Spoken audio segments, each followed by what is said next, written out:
ਦੇ ਨਾਲ ਨਾਰਾਜ਼ ਹੋਈ ਵਾਰਤਾਕਾਰ ਸਾਧਨਾ ਰਾਮਚੰਦਰਨ। हाँ देखो, ये पिछले 2 दिनों तो एक निरंतर वार्तालाप चल रहा है कि किसी तरीके दे नाल शाहीन बाग का जिहड़ा प्रदर्शन है तो प्रदर्शनकारियों नूं रजामंद करके इस प्रदर्शन का कोई होर हल लभ्या जाए, ढुकवां या बदलवां हल लभ्या जाए। तो बहरहाल हुण गल तो उत्थे ही खलोती है जिथे गल शुरू तो ही खलोती सी। मतलब तो जिहड़े प्रोटेस्टर ने वो कहंदे आ कि अहीं इत्थों नहीं उठना ਤੇ ਉਦੋਂ ਤੱਕ ਨਹੀਂ ਉੱਠਣਾ ਜਦੋਂ ਤੱਕ ਇਹ ਜਿਹੜਾ ਕਾਨੂੰਨ ਆ ਜਾਣੀ ਸੀ ਇਹ ਜਾਂ NRC ਦਾ ਜੋ ਸੋਚਦੇ ਆ ਤਾਂ ਇਹ ਲਾਗੂ ਜਿਹੜਾ ਕੀਤਾ ਹੋਇਆ ਕਾਨੂੰਨ ਇਹਨੂੰ ਵਾਪਸ ਨਹੀਂ ਲੈਂਦੇ, ਪੁੱਠਾ ਨਹੀਂ ਲੈਂਦੇ, ਉਦੋਂ ਤੱਕ ਅਸੀਂ ਇੱਥੋਂ ਨਹੀਂ ਉੱਠਣਾ। ਤਾਂ ਉਹਨਾਂ ਨੇ ਆਪਣਾ ਫੈਸਲਾ ਲਗਭਗ ਸੁਣਾ ਦਿੱਤਾ ਹੈ। ਔਰ ਅੱਜ ਵੀ ਜਦੋਂ ਇਹ ਆਏ ਆ ਦੋਨੇ ਵਾਰਤਾਲਾਪ ਕਰਨਾ, ਸੰਜੇ ਹੇਗੜੇ ਜੀ ਔਰ ਸਾਧਨਾ ਰਾਮਚੰਦਰਨ ਜੀ, ਤਾਂ ਇਹਨਾਂ ਨੇ ਫਿਰ ਕੱਲ ਵਾਂਗੂ ਗੱਲਬਾਤ ਸ਼ੁਰੂ ਕੀਤੀ ਔਰ ਗੱਲਾਂ ਕਾਫੀ ਵਧੀਆ ਮਾਹੌਲ ਦੇ ਵਿੱਚ ਵੀ ਹੋਈਆਂ। ਇਹਨਾਂ ਨੇ ਕਿਹਾ ਕਿ ਹਾਂ ਤੁਹਾਡੀ ਜਿਹੜੀ ਮੰਗ ਹੈ ਉਹ ਤੇ ਸੁਪਰੀਮ ਕੋਰਟ ਦੇ ਵਿੱਚ ਹੈ ਹੀ ਹੈ। ਮਤਲਬ ਕਿ ਜੋ ਤੁਸੀਂ ਮੁੱਦਾ ਚੁੱਕਿਆ ਸੁਪਰੀਮ ਕੋਰਟ ਦੇ ਵਿੱਚ ਪਹਿਲਾਂ ਹੀ ਆਲਰੇਡੀ ਪਟੀਸ਼ਨ ਹੈ ਤੇ ਅਸੀਂ ਜਾਂ ਹੋਰ ਦੂਸਰੇ ਵਕੀਲ ਹੈ ਜਿਹੜੇ ਬਿਹਤਰ ਢੰਗ ਨਾਲ ਤੁਹਾਡਾ ਪੱਖ ਰੱਖਾਂਗੇ। ਸੁਪਰੀਮ ਕੋਰਟ ਦੇ ਵਿੱਚ ਫੈਸਲਾ ਹੋ ਜਾਏਗਾ ਕਿ ਕਾਨੂੰਨ ਸਹੀ ਹੈ ਜਾਂ ਗਲਤ ਹੈ। पर कुछ मामलों च तुहानूं पता ही है गरारी फस जाती है। तो हुण खबर आई है देर शाम के जिहड़े रामचंद्रन जी है, साधना रामचंद्रन जी है, थोड़े नाराज होए ने ते उन्होंने इत्थे कहा कि गल करने वाला जिहड़ा माहौल नहीं है। तो माहौल शायद वो इस करके आख रहे ने कि उत्थे एक ते आ कि तुहानूं पता ही है जदों इस तरह का एक प्रोटेस्ट चलदा होवे उहदे विच लीडरशिप जिहड़ी ना होवे, लोगों का ही कहा जाए कि लोगों का ही अंदोलन है या प्रदर्शन है, तो उत्थे थोड़ी जी दिक्कत आती है। तो मेरे ख्याल के नाल सुप्रीम कोर्ट ने जो 2 वार्ताकार नियुक्त किए हैं इन्हों थोड़ा जिहा संयम बना के रखना पऊगा, थोड़ा जिहा थंबे नाल चलना पऊगा, क्योंकि इन्हां चीज़ों के हल जिहड़े आ वो इन्नी छेती नहीं निकलते, ये समझ के चलना पएगा। तो माहौल बनाउण दी जिम्मेवारी इन्हां ते रहेगी क्योंकि प्रोटेस्टर ते बैठे ने ऑलरेडी। और तुहानूं याद ही होना कि ये मामला जिहड़ा बिगड़िया काफ़ी मेरे ख्याल दे नाल 2 महीने के करीब हो गए होने आ। तो हुण सुप्रीम कोर्ट दे विच पटीशन है क्योंकि एक सड़क आ उस सड़क नूं रोकिया गया और दूसरा हिस्सा जिहड़ा सड़क दा उहनूं पुलिस ने कवर किया होया। तो इस करके जिहड़े लोग उत्थे लांघे वजों इस सड़क नूं इस्तेमाल करते सन उन्हां वास्ते दिक्कत परेशानी है। तो खैर देखो अगे की बनता, ये सिलसिला मुसलसल चलूगा एतवार तक, क्योंकि सोमवार फिर सुप्रीम कोर्ट दे विच भौंके सुनवाई आ। तो उस तो पहला ये सिलसिला जिहड़ा बदस्तूर चलेगा। पर मेरा एक जिद्दां कह लो कि पर्सनल व्यू है, जातिगत मेरा जिहड़ा नजरिया कि देखो जो इस वेले शाहीन बाग दे विच प्रदर्शन चलदा पिया वो एक मैं कहूँगा कि हुण चिन्हात्मक बन गया, क्योंकि साडे इत्थे मलेरकोटले देख लो, मानसा देख लो, होर किन्नियां थावां ते आ। तां शाहीन बाग उत्थे दा शाहीन बाग नहीं रह गया, हुण ते मतलब कि वो एक चिन्ह बन गया, बहुत थावां ते आ। ते जदों ये गल कहिंदे आ कि असीं सुप्रीम कोर्ट या संविधान दे विच पूर्ण आस्था रखदे आ, तां राज करमवीर सिंह जी सुप्रीम कोर्ट ते गल कहिंदी आ कि तुहाडा अधिकार है प्रोटेस्ट करना, नो डाउट, पर ਜਿਹੜੇ दूसरे लोग ਆ ਉਹਨਾਂ ਦਾ ਵੀ ਅਧਿਕਾਰ ਹੈ ਉਸ ਸੜਕ ਤੋਂ ਲੰਘਣਾ। ਤਾਂ ਜਦੋਂ ਦੂਸਰੇ ਦੇ ਅਧਿਕਾਰ ਦਾ ਮਸਲਾ ਆ ਜਾਂਦਾ ਤਾਂ ਤੁਹਾਡੇ ਅਧਿਕਾਰ ਦਾ ਮਸਲਾ ਖਤਮ ਹੋ ਜਾਂਦਾ, ਕਿਉਂਕਿ ਦੂਸਰਾ ਵੀ ਅਧਿਕਾਰ ਰੱਖਦਾ ਹੈ। ਤਾਂ ਕਹਿਣ ਦਾ ਮਤਲਬ ਇਹ ਹੈ ਕਿ ਜਦੋਂ ਤੁਸੀਂ ਮੰਨਦੇ ਹੋ ਕਿ ਸੁਪਰੀਮ ਕੋਰਟ ਦੇ ਵਿੱਚ ਸਾਡੀ ਆਸਥਾ ਹੈ, ਅਸੀਂ ਸੁਪਰੀਮ ਕੋਰਟ ਨੂੰ ਪ੍ਰਵਾਨ ਕਰਦੇ ਹਾਂ, ਤਾਂ ਫਿਰ ਮੇਰੇ ਖਿਆਲ ਦੇ ਨਾਲ ਜੇ ਢੁਕਵਾਂ ਕੋਈ ਬਦਲ ਲੱਭਦਾ, ਕਿਉਂਕਿ ਕਾਨੂੰਨ ਤੇ ਉਹਨਾਂ ਨੇ ਵਾਪਸ ਨਹੀਂ ਲੈਣਾ ਹੈ ਕਿਲੋ ਕਿਲੀ ਕਿਹਾ, ਤਾਂ ਮਤਲਬ ਇਹ ਕਿ ਜੇ ਤੁਸੀਂ ਪ੍ਰਦਰਸ਼ਨ ਕੰਟੀਨਿਊ ਕਰਨਾ ਹੈ ਤਾਂ ਲੋਕ ਵੀ ਤੁਹਾਡੇ ਨਾਲ ਬਣੇ ਰਹਿਣ ਸੁਪਰੀਮ ਕੋਰਟ ਦੇ ਵਿੱਚ, ਜਿਸ ਤਰ੍ਹਾਂ ਤੁਸੀਂ ਕਹਿੰਦੇ ਹੋ ਕਿ ਸਾਨੂੰ ਭਰੋਸਾ ਵਾ। ਤਾਂ ਫਿਰ ਜੇ ਮੰਨ ਲਓ ਇੱਥੋਂ ਸ਼ਾਹੀਨ ਬਾਗ ਦਾ ਜਿਹੜਾ ਇਹ ਪ੍ਰਦਰਸ਼ਨ ਹੈ ਉਹ ਕਿਸੇ ਹੋਰ ਥਾਂ ਤੇ ਵੀ ਚਲੇ ਜਾਂਦਾ ਨਾ, ਤਾਂ ਸ਼ਾਹੀਨ ਬਾਗ ਜਿਹੜਾ ਮੈਂ ਜਿਵੇਂ ਕਿਹਾ ਤੁਹਾਨੂੰ ਕਿ ਜਿੱਦਾਂ ਇੱਕ ਚਿੰਨ੍ਹ ਬਣ ਚੁੱਕਾ, ਇੱਕ ਪ੍ਰਤੀਕ ਬਣ ਚੁੱਕਾ, ਉਹ ਹੁਣ ਮੇਰੇ ਖਿਆਲ ਦੇ ਨਾਲ ਮਿਟੇਗਾ ਨਹੀਂ, ਬਦਲੇਗਾ ਨਹੀਂ। ਬਾਕੀ ਫੈਸਲਾ ਇਹਨਾਂ ਨੇ ਕਰਨਾ, क्योंकि कल सुप्रीम कोर्ट के कोई सीधा फैसला आ जाता इन्हों के खिलाफ ਤਦ ਵੀ ਇਹਨਾਂ ਦੇ ਕੋਲ ਸੁਪਰੀਮ ਕੋਰਟ ਦਾ ਫੈਸਲਾ ਮੰਨਣ ਤੋਂ ਬਗੈਰ ਕੀ ਬਦਲ ਹੋਏਗਾ, ਕਿਉਂਕਿ ਇਹ ਤੇ ਆਲਰੇਡੀ ਕਹਿ ਰਹੇ ਆ ਨਾ ਪ੍ਰਦਰਸ਼ਨਕਾਰੀ ਕਿ ਸਾਡਾ ਸੁਪਰੀਮ ਕੋਰਟ ਦੇ ਵਿੱਚ ਪੂਰਾ ਭਰੋਸਾ ਵਾ। ਜੀ ਜੀ ਜੀ। ਅਗਲੀ ਜਿਹੜੀ ਗੱਲ ਕਰਦੇ, ਕਹਿੰਦੇ ਰਾਹੁਲ ਗਾਂਧੀ ਨੇ ਗਹਿਲੋਤ ਸਰਕਾਰ ਤੋਂ ਜਲਦ ਕਾਰਵਾਈ ਦੀ ਹੁਣ ਮੰਗ ਕੀਤੀ ਆ। ਦੇਖੋ, ਇਹ ਕਾਰਵਾਈ ਦੀ ਜਿਹੜੀ ਮੰਗ ਕੀਤੀ ਗਈ ਆ ਉਹ ਉਸ ਸੰਦਰਭ ਦੇ ਵਿੱਚ ਆ ਜਿਹਨੂੰ ਸੁਣ ਕੇ, ਜਿਹਨੂੰ ਪੜ੍ਹ ਕੇ ਅੱਜ ਸਾਰਿਆਂ ਦਾ ਜਿਹੜਾ ਕਹਿੰਦੇ ਕਿ ਚਿੱਤ ਖਰਾਬ ਹੋਇਆ, ਕਿਉਂਕਿ ਇਹੋ ਜਿਹੀਆਂ ਘਟਨਾਵਾਂ ਵਾਪਰਦੀਆਂ ਨੇ ਇੰਡੀਆ ਦੇ ਵਿੱਚ, ਅਕਸਰ ਵਾਪਰਦੀਆਂ, ਜਿਹੜੀਆਂ ਕਿ ਕਿਸੇ ਵੀ ਸਮਾਜ ਦੇ ਵਿੱਚ ਨਹੀਂ ਵਾਪਰਨੀਆਂ ਚਾਹੀਦੀਆਂ। ਤਾਂ ਮਸਲਾ ਕੀ ਆ ਕਿ ਰਾਜਸਥਾਨ ਦੇ ਵਿੱਚ ਦੋ ਸਕੇ ਭਰਾਵਾਂ ਨੂੰ ਬੜੇ ਵਹਿਸ਼ਿਆਨਾ ਢੰਗ ਦੇ ਨਾਲ ਕੁੱਟਿਆ ਗਿਆ, ਔਰ ਕੁੱਟਿਆ ਹੀ ਨਹੀਂ ਗਿਆ, ਉਹਨਾਂ ਦੇ ਗੁਪਤ ਅੰਗਾਂ 'ਚ ਪੈਟਰੋਲ ਪਾਇਆ ਗਿਆ। ਮਾਮਲਾ ਇਹ ਸੀਗਾ ਕਿ ਨਗੌਰ ਦੇ ਲਾਗੇ ਕਿਸੇ ਪੈਟਰੋਲ ਪੰਪ ਤੇ ਜਿਹੜੇ ਕਰਿੰਦੇ ਸੀਗੇ, ਉਹਨਾਂ ਨੇ ਚੋਰੀ ਦੇ ਦੋਸ਼ ਹੇਠ ਇਹ ਦੋ ਜਿਹੜੇ ਦਲਿਤ ਨੌਜਵਾਨ ਸੀਗੇ, ਸਕੇ ਭਰਾ ਸੀ ਜੋ ਆਪੋ ਵਿੱਚ ਦੀ, ਤਾਂ ਉਹਨਾਂ ਨੂੰ ਫੜ ਕੇ ਬਹੁਤ ਬੇਰਹਿਮੀ ਦੇ ਨਾਲ ਕੁੱਟਿਆ, ਬੇਕਰਕੀ ਦੇ ਨਾਲ, ਬੇਦਿਲੀ ਦੇ ਨਾਲ ਕੁੱਟਿਆ। ਉਸ ਤੋਂ ਬਾਅਦ ਫਿਰ ਇਹ ਮਾਮਲਾ ਜਿਹੜਾ ਉਹ ਸੁਰਖੀਆਂ 'ਚ ਆ ਗਿਆ, ਮੀਡੀਆ 'ਚ ਆ ਗਿਆ। ਉਸ ਤੋਂ ਬਾਅਦ ਬਵਾਲ ਹੋਇਆ ਇਹਦੇ ਤੇ। ਵੈਸੀ ਹੀ ਵੀਡੀਓ ਸੀ ਲਗਭਗ ਜੈਸੀ ਆਪਾਂ ਗੁਜਰਾਤ 'ਚੋਂ ਦੇਖੀ ਸੀ, ਗੁਜਰਾਤ ਮਾਡਲ ਵਿੱਚ ਇੱਥੇ ਆ ਜਾਂਦਾ ਨਾ ਕਿ ਉਹ ਦਲਿਤ ਨੌਜਵਾਨਾਂ ਨੂੰ ਬੰਨ੍ਹ ਕੇ ਜੀਪ ਦੇ ਪਿੱਛੇ ਕੁੱਟਿਆ ਗਿਆ ਸੀ। ਉਸ ਤੋਂ ਬਾਅਦ ਫਿਰ ਜਿਵੇਂ ਉਹ ਵੀਡੀਓ ਵਾਇਰਲ ਹੋਈ ਤਾਂ ਪੂਰੇ ਮੁਲਕ ਦੇ ਵਿੱਚ ਤਰਕੰਡੀ ਮਚ ਗਈ ਸੀਗੀ। ਤਾਂ ਹੁਣ ਉੱਥੇ ਤਾਂ ਕਹਿੰਦੇ ਆ ਕਿ ਭਾਰਤੀ ਜਨਤਾ ਪਾਰਟੀ ਵਾਲੇ ਐਂ ਕਰਦੇ ਆ, ਉਹ ਕਰਦੇ ਆ, ਇੱਥੇ ਤੇ ਸਰਕਾਰ ਕਾਂਗਰਸ ਦੀ ਹੈ ਨਾ। ਸੋ ਲਿਹਾਜ਼ਾ ਮਾਮਲਾ ਵਿਗੜੇ ਨਾ, ਇਸੇ ਕਰਕੇ ਹੀ ਰਾਹੁਲ ਗਾਂਧੀ ਨੇ ਅਸ਼ੋਕ ਕੁਮਾਰ ਗਹਿਲੋਤ ਹੈ ਜੋ ਅਸ਼ੋਕ ਗਹਿਲੋਤ, ਉਸ ਸਰਕਾਰ ਨੂੰ ਇਸ ਮਾਮਲੇ ਦੇ ਵਿੱਚ ਤੱਤ-ਫੱਟ ਕਾਰਵਾਈ ਕਰਨ ਲਈ ਆਖਿਆ ਵਾ। ਹੁਣ ਦੇਖੋ, ਮਾਮਲਾ ਤੇ ਦਰਜ ਹੋ ਗਿਆ, ਮੇਰੇ ਖਿਆਲ ਦੇ ਨਾਲ 5 ਗ੍ਰਿਫਤਾਰੀਆਂ ਵੀ ਹੋ ਗਈਆਂ। ਚਲੋ ਇੰਨਾ ਕੁ ਫਰਕ ਹੈ ਕਿ ਗ੍ਰਿਫਤਾਰੀਆਂ ਹੋ ਗਈਆਂ, ਪਰ ਮਾਨਸਿਕਤਾ ਜਿਹੜੀ ਹੈ ਨਾ ਉਹ ਬਦਲ ਨਹੀਂ ਰਹੀ। ਸਭ ਤੋਂ ਵੱਡਾ ਇੱਥੇ ਸਮੱਸਿਆ ਦਾ ਸਬਬ ਇਹੋ ਹੀ ਹੈ ਕਿ ਮੰਨ ਲਓ ਕੋਈ ਬੰਦਾ ਤੁਹਾਨੂੰ ਲੱਗਦਾ ਕਿ ਇਹਨੇ ਚੋਰੀ ਕੀਤੀ, ਪਹਿਲੀ ਗੱਲ ਤੁਸੀਂ ਨਿਰਣਾ ਨਹੀਂ ਕਰਨਾ ਕਿ ਇਹਨੇ ਚੋਰੀ ਕੀਤੀ ਹੈ ਜਾਂ ਨਹੀਂ ਕੀਤੀ। ਜੇ ਤੁਸੀਂ ਫੜ ਵੀ ਲਿਆ ਤਾਂ ਤੁਹਾਨੂੰ ਸਾਬਤ ਕਰਨਾ ਪਊਗਾ। ਤਾਂ ਤੁਸੀਂ ਕਾਨੂੰਨ ਨਿਆਂ ਆਪਣੇ ਹੱਥ 'ਚ ਨਹੀਂ ਲੈ ਸਕਦੇ। ਇਹ ਸਾਡੇ ਲੋਕਾਂ ਨੂੰ ਵੀ ਸਮਝਾਉਣਾ ਪਊਗਾ। ਅਸੀਂ ਕਹਿੰਦੇ ਕਿ ਪੁਲਿਸ ਨੂੰ ਸਮਝਾਓ, ਪੁਲਿਸ ਨੂੰ ਸਮਝਾਓ, ਸਾਡੀ ਪਬਲਿਕ ਨੂੰ ਵੀ ਤੇ ਸਮਝਾਉਣ ਦੀ ਜ਼ਰੂਰਤ ਹੈ ਨਾ ਕਿ ਜਿੱਥੇ ਜੀ ਕਰਦਾ ਉੱਥੇ ਹੱਥ ਹੌਲਾ ਕਰ ਲੈਂਦੇ ਆ। ਤਾਂ ਇੰਨੀ ਬੇਦਲੀ ਦਿਖਾਉਂਦੇ ਆ ਕਿ ਤੁਸੀਂ ਛੱਡੋ ਗੱਲ ਕਿ ਬੰਦਾ ਨਾਂ ਲੈਂਦਿਆਂ ਵੀ ਕੰਬਦਾ ਕਿ ਉਹਨਾਂ ਦੇ ਨਾਲ ਕੀ ਹੋਇਆ। ਤਾਂ ਬਹਰਹਾਲ ਇਸੇ ਕਰਕੇ SC ST ਐਕਟ ਦੇ ਵਿੱਚ ਜਦੋਂ ਬਦਲਾਅ ਕਰਨ ਦਾ ਸੁਪਰੀਮ ਕੋਰਟ ਨੇ ਹੁਕਮ ਦਿੱਤਾ ਸੀਗਾ ਤਾਂ ਲੋਕਾਂ ਦਾ ਇਹੀ ਮੰਨਣਾ ਸੀਗਾ ਕਿ ਹਾਲ ਦੀ ਘੜੀ ਸੁਸਾਇਟੀ ਇਹੋ ਜਿਹੇ ਬਦਲਾਅ ਵਾਸਤੇ ਤਿਆਰ ਨਹੀਂ ਹੈ। ਜਿਹੜੇ SC ST ਵਾਲੇ ਹੈਗੇ ਆ ਭਾਈਚਾਰੇ, ਉਹਨਾਂ ਨੂੰ ਕਿਤੇ ਨਾ ਕਿਤੇ ਪ੍ਰੋਟੈਕਟ ਕਰਨ ਦੀ ਜ਼ਰੂਰਤ ਹੈ। ਤਾਂ ਜਿਹੜੇ ਇਹੋ ਜਿਹੇ ਮਾਮਲੇ ਵਾਪਰਦੇ ਆ ਫਿਰ ਉਹ ਉਸ ਚੀਜ਼ ਨੂੰ ਜਸਟੀਫਾਈਡ ਕਰਦੇ ਆ। ਜੀ ਜੀ। ਅਗਲੀ ਮਿੰਟ 'ਚ ਗੱਲ ਕਰਦੇ, ਕਹਿੰਦੇ ਬਾਦਲ ਪਰਿਵਾਰ ਨਾਲ ਲੰਮੇ ਸਮੇਂ ਤੋਂ ਹਨ ਗੂੜੇ ਸੰਬੰਧ, JP ਨੱਡਾ ਹੋਣਾ ਦਾ ਬਿਆਨ। ਅੱਛਾ, ਗੱਲਾਂ ਗੂੜੀਆਂ ਕਰੂੰਗੀ ਤੇਰੇ ਨਾਲ, ਕਿਸੇ ਦੇ ਨਾਲ ਗੱਲ ਨਾ ਕਰੀ। ਉਹ ਅੱਜ ਗੱਲ ਸੀਗੀ ਕਿ ਗੱਲਾਂ ਗੂੜੀਆਂ ਹੋਈਆਂ ਨੇ ਇਹਨਾਂ ਦੀਆਂ, ਕਿਉਂਕਿ ਬਾਦਲ ਪਿੰਡ ਦੇ ਵਿੱਚ ਪਹੁੰਚੇ ਆ JP ਨੱਡਾ ਜੀ, ਜਗਤ ਪ੍ਰਕਾਸ਼ ਨੱਡਾ ਜੀ। ਵੈਸੇ ਗੁਆਂਢੀ ਸੂਬੇ ਤੋਂ ਆ, ਹਿਮਾਚਲ ਤੋਂ ਆਏ, ਤੇ ਇਹਨਾਂ ਦੇ ਬੇਟੇ ਦੀ ਸ਼ਾਦੀ ਹੈਗੀ ਆ ਰਾਜਸਥਾਨ ਦੇ ਵਿੱਚ, ਕਾਫੀ ਤਕੜੀ ਸ਼ਾਦੀ ਆ। ਇਹ ਤਾਂ ਕਹਿੰਦੇ ਕਿ ਮੈਂ ਸ਼ਾਦੀ ਵਾਸਤੇ ਇਨਵਾਈਟ ਕਰਨ ਆਇਆ ਸੀਗਾ ਪ੍ਰਕਾਸ਼ ਸਿੰਘ ਬਾਦਲ ਹੋਰਾਂ ਨੂੰ, ਕਿਉਂਕਿ ਇਹਨਾਂ ਦੇ ਨਾਲ ਮੇਰੇ ਤਾਲੁਕਾਤ ਜਿਹੜੇ ਆ ਬੜੇ ਪੁਰਾਣੇ ਤੇ ਨਿੱਘੇ ਆ। ਸੋ ਚਲੋ ਇਹ ਤੇ ਗੱਲ ਹੈਗੀ ਆ ਬਾਹਰੀ ਤੌਰ ਤੇ।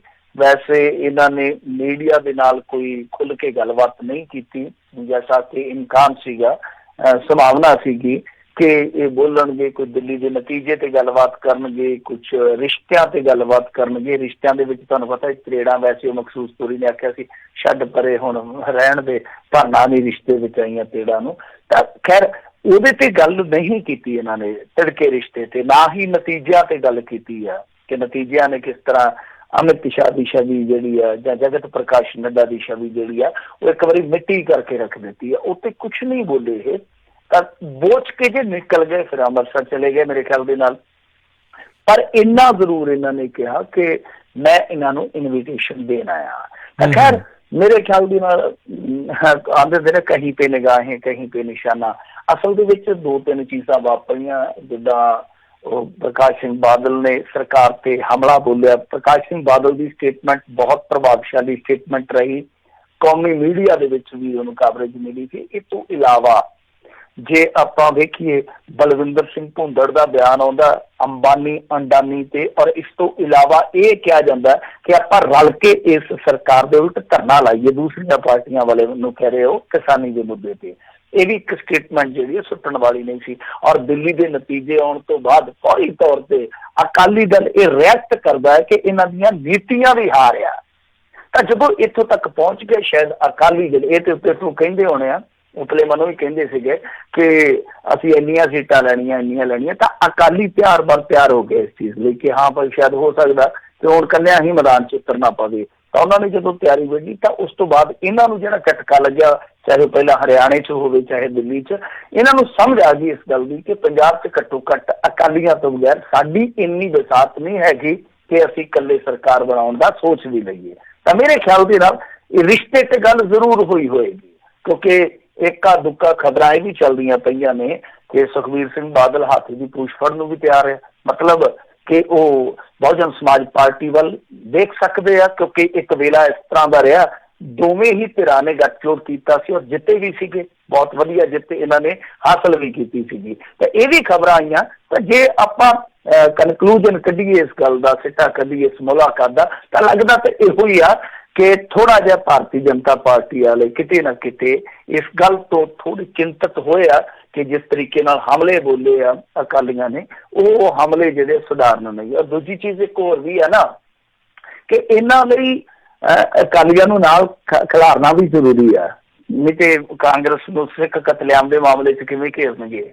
ਕਿਉਂਕਿ ਅਕਾਲੀ ਤੇ ਇਹ ਵੀ ਕਹਿ ਸਕਦੇ ਆ ਨਾ ਕਿ ਉਸ ਸਮੇਂ 84 'ਚ ਸੰਗੀਆਂ ਤੇ ਵੀ FIRs ਹੋਈਆਂ ਸੀਗੀਆਂ, ਤਾਂ ਮਾਮਲਾ ਪੁੱਠਾ ਪੈ ਜਾਊਗਾ।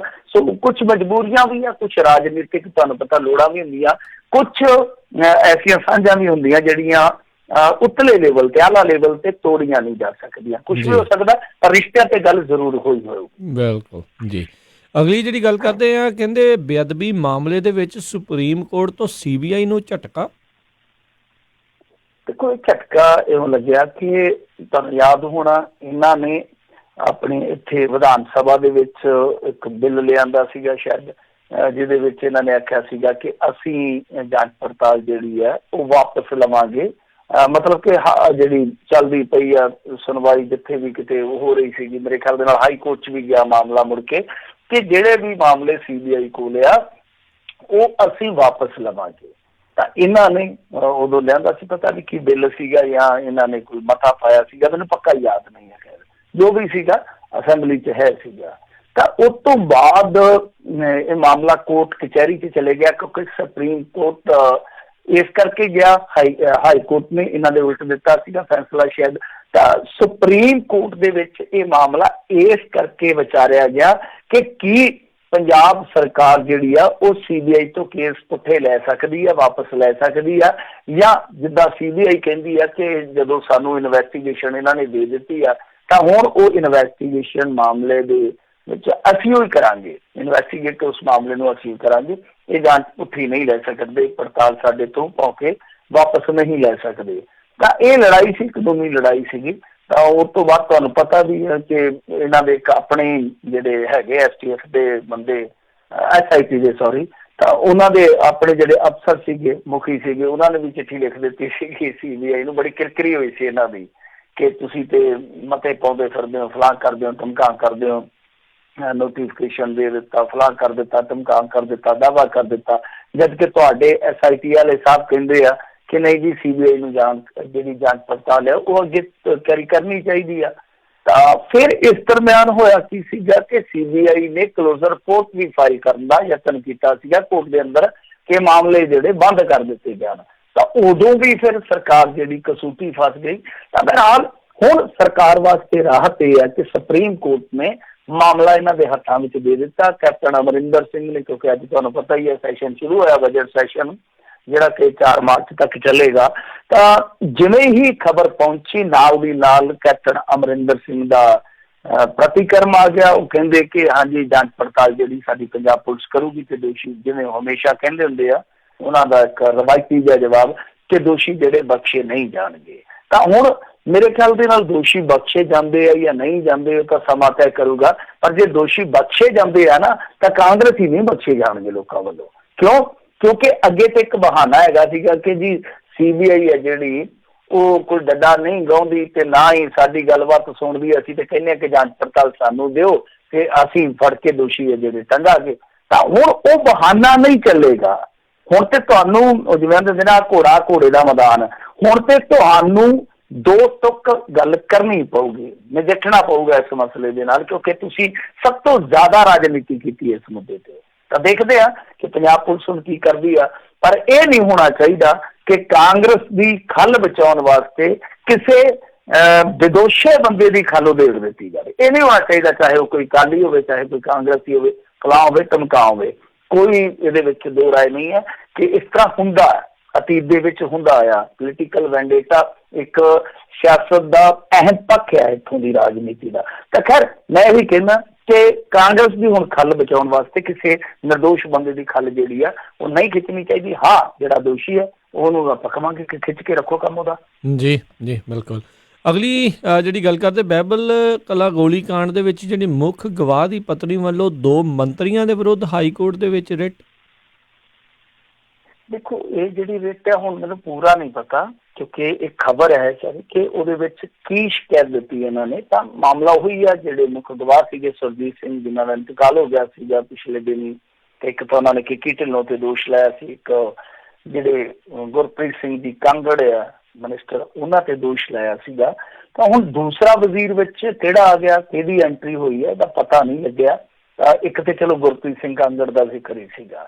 ਤਾਂ ਹੁਣ ਇਹਨਾਂ ਨੇ ਜੋ ਉੱਥੇ ਪਟੀਸ਼ਨ ਪਾਈ ਹੈ ਉਹਦੇ ਕੁਝ ਅੰਸ਼ ਜਿਹੜੇ ਖਬਰਾਂ 'ਚ ਛਾਇਆ ਹੋਏ ਆ, ਉਹਦੇ ਵਿੱਚ ਇਹੋ ਦੱਸਿਆ ਗਿਆ ਕਿ ਪੁਲਿਸ ਵੱਲੋਂ ਬਿਜਲੀ ਬੋਰਡ ਦੇ ਕੁਝ ਮੁਲਾਜ਼ਮਾਂ ਨੂੰ ਕੇਸ 'ਚੋਂ ਬਾਹਰ ਕੱਢ ਦਿੱਤਾ ਗਿਆ। ਮਤਲਬ ਤੁਹਾਨੂੰ ਯਾਦ ਹੋਣਾ ਕਿ ਇਸ ਬੀਬੀ ਦੀ ਮੁਲਾਕਾਤ ਕੈਪਟਨ ਅਮਰਿੰਦਰ ਸਿੰਘ ਨਾਲ ਕਰਾਈ ਗਈ ਸੀ ਕੁਝ ਕਾਂਗਰਸੀ ਆਗੂਆਂ ਵੱਲੋਂ। ਉਸ ਤੋਂ ਬਾਅਦ ਜਾਂਚ ਪੜਤਾਲ ਬੈਠੀ ਸੀ, ਇਹਨਾਂ ਦੀਆਂ ਸਟੇਟਮੈਂਟਾਂ ਜਿਹੜੀਆਂ ਉਹ ਲਿਖੀਆਂ ਗਈਆਂ ਸੀ, ਫਿਰ ਕੁਝ ਲੋਕਾਂ ਨੂੰ ਨਾਮਜ਼ਦ ਕੀਤਾ ਗਿਆ ਸੀਗਾ ਇਸ ਮਾਮਲੇ ਦੇ ਵਿੱਚ। ਤਾਂ ਉਹ ਕਹਿੰਦੇ ਆ ਕਿ ਬਿਜਲੀ ਬੋਰਡ ਦੇ ਕੁਝ ਮੁਲਾਜ਼ਮਾਂ ਨੂੰ ਬਚਾਇਆ ਜਾ ਰਿਹਾ। ਤਾਂ ਖੈਰ ਦੂਸਰੇ ਪਾਸੇ ਇਹ ਵੀ ਕਿਹਾ ਜਾ ਰਿਹਾ ਇਹਨਾਂ ਵੱਲੋਂ ਕਿ ਜਿਹੜੇ ਮੰਤਰੀ ਆ ਉਹਨਾਂ ਦੀ ਸ਼ਹਿ ਤੇ ਦੋਸ਼ੀ ਜਿਹੜੇ ਉਹ ਜੇਲ੍ਹਾਂ ਤੋਂ ਬਾਹਰ ਘੁੰਮਦੇ ਪਏ ਆ। ਤਾਂ ਬੜੀ ਅਜੀਬੋ-ਗਰੀਬ ਦੀ ਗੱਲ ਆ ਕਿ ਦੇਖੋ ਉਦੋਂ ਤੇ ਕਹਿੰਦੇ ਸਨ ਕਿ ਸਰਕਾਰ ਕਾਲੀਆਂ ਦੀ ਇਹ ਕੰਮ ਵੀ ਇਹਨਾਂ ਨੇ ਕਰਾਇਆ ਤੇ ਹੁਣ ਆਪਣੇ ਬੰਦਿਆਂ ਨੂੰ ਬਚਾ ਵੀ ਇਹ ਰਿਹਾ। ਤਾਂ ਇੱਕ ਗਵਾਹ ਨੂੰ ਇਸ ਤਰ੍ਹਾਂ ਇਹਨਾਂ ਦੇ ਰਾਜ ਦੇ ਵਿੱਚ ਕਿਉਂ ਇੱਕ ਤਰ੍ਹਾਂ ਨਾਲ ਸ਼ੋਸ਼ਿਤ ਕੀਤਾ ਜਾ ਰਿਹਾ, ਬਹੁਤ ਵੱਡਾ ਸਵਾਲ ਆ। ਦੂਜੀ ਗੱਲ ਇਹ ਆ ਕਿ ਇਕੱਲੇ ਇਹ ਨਹੀਂ, ਇਹ ਤਾਂ ਕਹਿ ਸਕਦੇ ਕਿ ਹਾਂਜੀ ਸੁਖਬੀਰ ਵੀ ਇਹਨਾਂ ਦੇ ਕੋਲ ਗਿਆ ਸੀ, ਫਲਾਣਾ ਟਮਕਾ ਆਇਆ। ਦੂਸਰੇ ਪਾਸੇ ਜੋ ਬਾਈਬਲ ਕਲਾਂ ਗੋਲੀ ਕਾਂਡ ਦੇ ਵਿੱਚ ਮਾਰੇ ਗਏ ਸਨ ਕ੍ਰਿਸ਼ਨ ਭਗਵਾਨ ਸਿੰਘ ਜੀ, ਉਹਨਾਂ ਦੇ ਜਿਹੜੇ ਭਰਾਤਾ ਨੇ ਰੇਸ਼ਮ ਸਿੰਘ, ਉਹ ਵੀ ਦੋਸ਼ ਲਾ ਰਹੇ ਆ ਔਰ ਉਹਨਾਂ ਦਾ ਦੋਸ਼ ਇਸ ਤੋਂ ਵੀ 2 ਰੱਤੀਆਂ ਅੱਗੇ ਆ। ਉਹ ਕਹਿੰਦੇ ਆ ਕਿ 2 ਵੱਡੇ ਪੁਲਿਸ ਅਫਸਰਾਂ ਨੂੰ ਇੱਕ ਮਾਝੇ ਦੇ ਮੰਤਰੀ ਨੇ ਇਸ ਕਰਕੇ ਕੇਸ ਦੇ ਵਿੱਚੋਂ ਜਾਂ ਪੜਤਾਲ ਦੇ ਵਿੱਚੋਂ ਬਾਹਰ ਕਢਾ ਦਿੱਤਾ। ਕਿਉਂ? ਕਿਉਂਕਿ ਉਹ ਉਹਦੇ ਸਾਕ ਸੰਬੰਧੀ ਸਨ। ਤਾਂ ਇੱਕ ਬਹੁਤ ਵੱਡਾ ਦੋਸ਼ ਆ, ਬਹੁਤ ਵੱਡਾ ਦੋਸ਼ ਆ, ਕਿਉਂਕਿ ਅਸੀਂ ਉਹਨਾਂ ਨੂੰ ਨਹੀਂ ਕਹਿ ਸਕਦੇ ਉਹ ਕਿਸੇ ਪਾਰਟੀ ਦੇ ਨਾਲ ਜੁੜੇ ਆ ਜਾਂ ਪੋਲੀਟੀਕਲੀ ਉਹ ਕੋਈ ਇਨਫਲੂਐਂਸ ਦੇ ਹੇਠ ਆਏ ਹੋਏ ਆ। ਉਹ ਤਾਂ ਪੀੜਤ ਨੇ ਨਾ, ਪੀੜਤ ਨੇ। ਤਾਂ ਉਹ ਕਹਿ ਰਹੇ ਆ ਕਿ 2 ਅਫਸਰਾਂ ਨੂੰ ਬਚਾਇਆ ਗਿਆ ਇਸ ਮਾਮਲੇ ਦੇ ਵਿੱਚ। ਤਾਂ ਮੇਰੇ ਖਿਆਲ ਦੇ ਨਾਲ ਫਿਰ ਜਿੰਨੇ ਦੋਸ਼ੀ ਇਸ ਬੇਅਦਬੀ ਲਈ ਜਾਂ ਬਾਈਬਲ ਕਲਾਂ ਗੋਲੀ ਕਾਂਡ ਲਈ ਜਿੰਨੇ ਜ਼ਿੰਮੇਵਾਰ ਉਹ ਨੇ, ਤਾਂ ਉਹ ਤੋਂ ਘੱਟ ਜ਼ਿੰਮੇਵਾਰ ਫਿਰ ਇਹ ਲੋਕ ਨਹੀਂ ਹੈਗੇ ਜਿਹੜੇ ਅੱਜ ਸੱਤਾ 'ਚ ਵੀ ਬੈਠੇ ਇਸ ਮਾਮਲੇ ਨੂੰ ਲੈ ਕੇ ਰਾਜਨੀਤੀ ਕਰਕੇ, ਔਰ ਹੁਣ ਇਸ ਮਾਮਲੇ ਤੇ ਇਨਸਾਫ ਦੇਣ ਦੀ ਥਾਂ ਤੇ ਮਿੱਟੀ ਪਾ ਰਹੇ ਆ। ਤਾਂ ਜ਼ਿਆਦਾ ਦੋਸ਼ੀ ਮੇਰੇ ਖਿਆਲ ਦੇ ਨਾਲ ਫਿਰ ਇਹ ਲੋਕ ਆ ਜਿਹੜੇ ਸੱਤਾ 'ਚ ਬੈਠੇ। ਇਹ ਜਵਾਬਦੇਹ ਹੋਣੇ ਚਾਹੀਦੇ ਆ, ਇਹਨਾਂ ਦੀ ਖਚਾਈ ਜਿਹੜੀ ਆ ਉਹ ਕੀਤੀ ਜਾਣੀ ਚਾਹੀਦੀ ਆ। ਤਾਂ ਬਹੁਤ ਵੱਡਾ ਸਵਾਲ ਆ ਕਿ ਪੀੜਤ ਜਿਹੜੇ ਆ ਉਹ ਕਹਿ ਰਹੇ ਆ ਕਿ ਇਸ ਸਰਕਾਰ ਦੇ ਕੁਝ ਬੰਦੇ ਆ ਜਿਹੜੇ ਉਹ ਗਵਾਹਾਂ ਨੂੰ ਨਾ ਸਿਰਫ ਧਮਕਾ ਰਹੇ ਨੇ, ਨਾ ਸਿਰਫ ਲਲਚਾ ਰਹੇ ਨੇ, ਬਲਕਿ ਉਹਨਾਂ ਨੂੰ ਦਬਾ ਰਹੇ ਨੇ। ਤਾਂ ਉਹ ਰੇਸ਼ਮ ਸਿੰਘ ਹੋਰਾਂ ਦਾ ਸਿੱਧੇ ਤੌਰ ਤੇ ਇਹੀ ਦੋਸ਼ ਸੀਗਾ ਕਿ ਸਾਨੂੰ ਗਵਾਹੀਆਂ ਤੋਂ ਮੁਕਰਾਇਆ ਜਾ ਰਿਹਾ, ਦਬਾਅ ਪਾਇਆ ਜਾ ਰਿਹਾ ਕਿ ਤੁਸੀਂ ਵੱਡੇ ਪੁਲਿਸ ਅਫਸਰਾਂ ਦੇ ਖਿਲਾਫ ਗਵਾਹੀ ਮੁੱਕਰ ਜਾਓ। ਤਾਂ ਇੱਕ ਬਹੁਤ ਵੱਡਾ ਦੋਸ਼ ਹੈ, ਗੰਭੀਰ ਇਲਜ਼ਾਮ ਹੈ। ਜੀ ਜੀ ਜੀ। ਅਗਲੀ ਜਿਹੜੀ ਮਿੰਟੂ ਜੀ ਗੱਲ ਕਰਦੇ, ਕਹਿੰਦੇ ਵੈਨ ਹਾਦਸੇ ਦੇ ਵਿੱਚ ਅਮਨਦੀਪ ਕੌਰ ਦੀ ਬਹਾਦਰੀ ਦੇ ਉੱਤੇ ਹੁਣ ਉੱਠੇ ਨੇ ਸਵਾਲ। ਦੇਖੋ ਇਹ ਉਹ ਲੜਕੀ ਸੀਗੀ ਜਿਹਦੇ ਬਾਰੇ ਦਾਅਵਾ ਕੀਤਾ ਗਿਆ ਸੀਗਾ ਕਿ ਇਹਨੇ 4 ਬੱਚਿਆਂ ਦੀ ਜਾਨ ਬਚਾਈ ਆ। ਤਾਂ ਉਸ ਲੜਕੀ ਨੂੰ ਕੈਪਟਨ ਅਮਰਿੰਦਰ ਸਿੰਘ ਦੇ ਨਾਲ ਵੀ ਮਿਲਵਾਇਆ ਗਿਆ, ਉਹਨਾਂ ਨੇ ਟਵੀਟ ਵੀ ਕੀਤਾ, ਲੋਕਾਂ ਨੇ ਸੈਲੂਟ ਵੀ ਕੀਤਾ ਕਿ ਬੱਚੀ ਬੜੀ ਬਹਾਦਰ ਆ। ਇਹਨੇ 4 ਬੱਚਿਆਂ ਦੀ ਜਾਨ ਬਚਾਈ ਆ।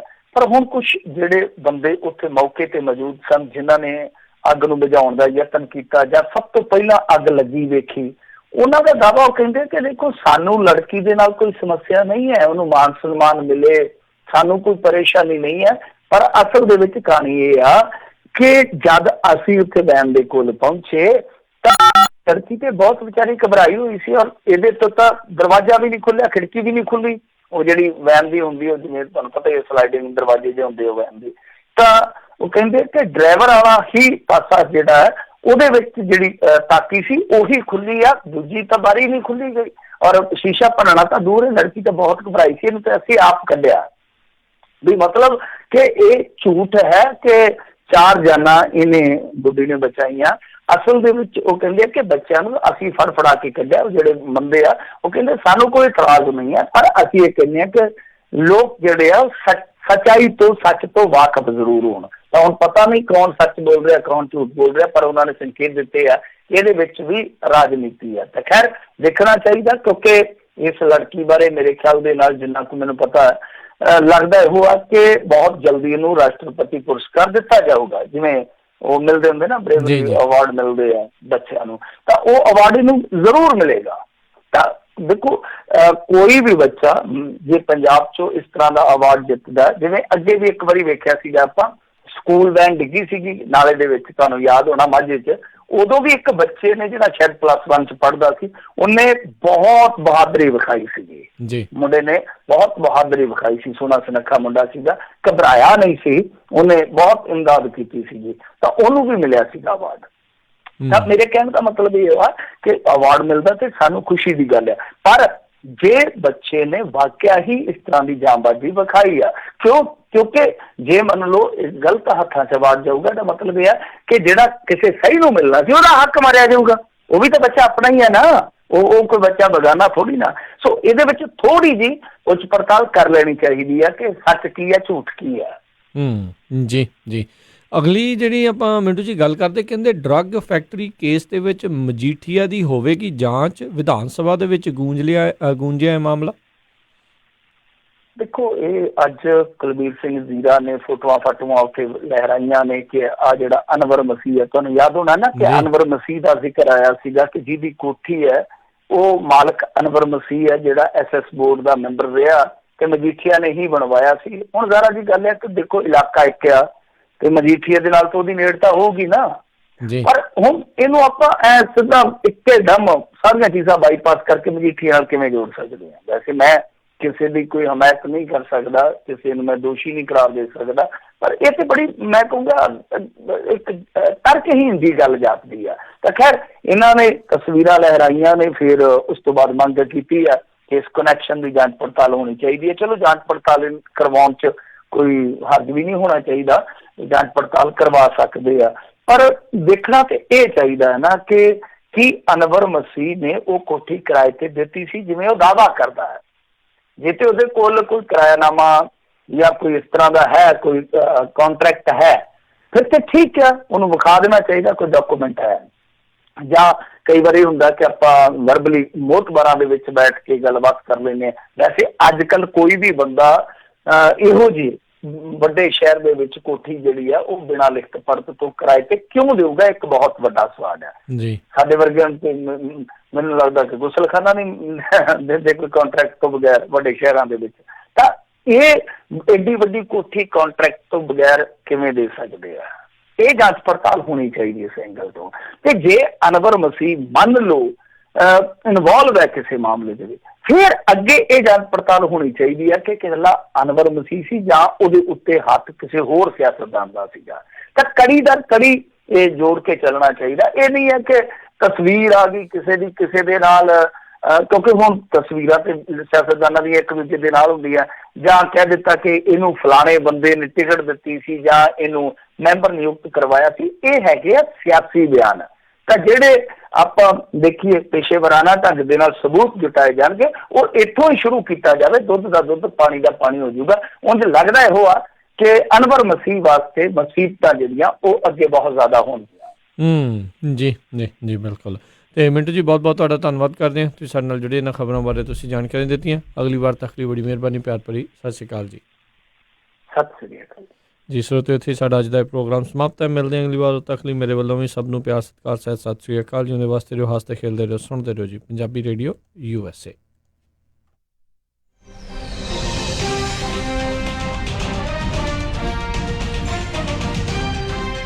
ਤੁਸੀਂ ਸੁਣ ਰਹੇ ਹੋ Punjabi radio USA, KOBO Yuba city 1450 AM, KIID Sacramento 1470 AM, KWRU